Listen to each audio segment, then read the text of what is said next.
months later, President Abraham Lincoln traveled by train from Washington, D.C. on a 2.5-hour trip up to Gettysburg. He came to memorialize those who had died there, but also to impress upon the people there and the nation through newspaper reports that there was still work to be done in November of 1863. Lincoln was not the primary speaker on that day, Thursday in November.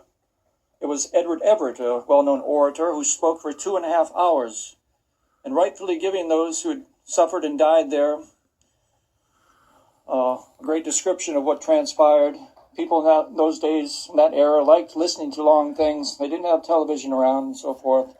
So Mr. Everett finished his oration, and President Lincoln approached the front of the group.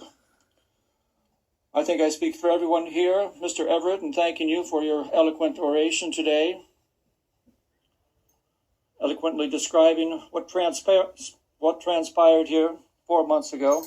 I have but a few words to add.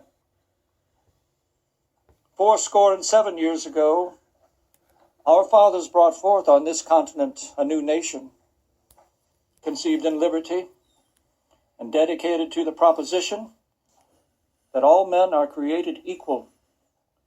Now we are engaged in a great civil war, testing whether that nation or any nation so conceived and so dedicated can long endure. We are met on a great battlefield of that war. We've come to dedicate a portion of that field as a final resting place for those who here gave their lives that that nation might live.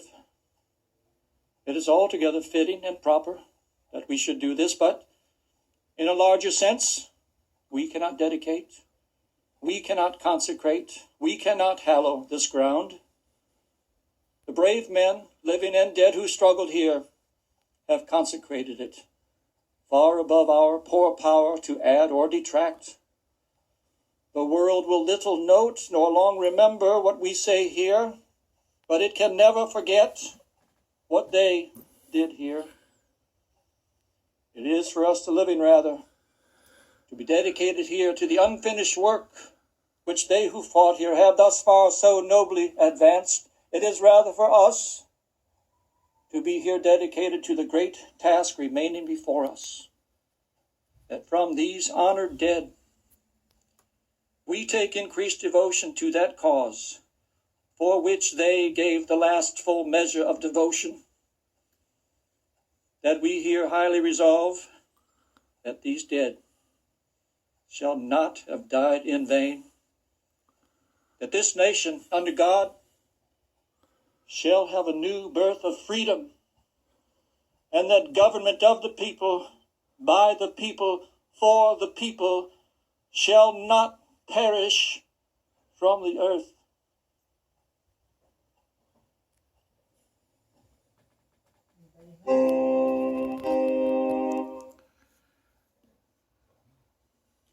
Let us travel now in time, ladies and gentlemen, through the turn of the century, where America has gone through industrial revolution. It has itself some spare time on its hands. The 40-hour week has been established. Child labor has been discontinued. The game of baseball has become the great American pastime. A stalwart in that game, Lou Gehrig, has played for 2,130 consecutive games, had to take himself out of a game in Detroit and stop his streak. Found out he had myotrophic lateral sclerosis, ALS, now also known as Lou Gehrig's disease. In 1939, fans demanded a day of recognition for Gehrig.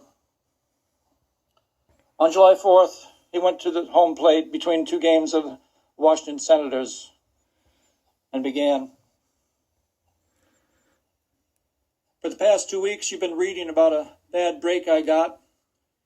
Today, I consider myself the luckiest man on the face of the earth. I have been in ballparks for 17 years and have never received anything but kindness and encouragement from you fans. When you look around, wouldn't you consider it a privilege to associate yourself with such fine-looking men as are standing in uniform in this ballpark today? Sure, I'm lucky. Who wouldn't consider it an honor to have known Congressman and Yankees owner Jacob Rupert, also the builder of baseball's greatest empire, Yankees general manager Ed Barrow, to have spent 6 years with my first Yankee manager, that wonderful little fellow Miller Huggins, who left us all too soon, and then to have spent the next 9 years with that outstanding leader, that smart student of psychology, the best manager in baseball today, Joe McCarthy. Sure, I'm lucky. When the New York Giants, a team you would give your right arm to beat and vice versa, sends you a gift, well, that's something. When everybody, down to the groundskeepers, the concessionaires, those boys in white coats, remember you with trophies, that's something. When you have a wonderful mother-in-law who takes sides with you and squabbles with her own daughter, that's something. When you have a father and a mother who work all their lives so that you can have an education and build your body, it's a blessing. And when you have a wife who has been a tower of strength and shown more courage than you dreamed existed, that's the finest I know. So I close in saying that I might have been given a bad break, but I've got an awful lot to live for. Thank you.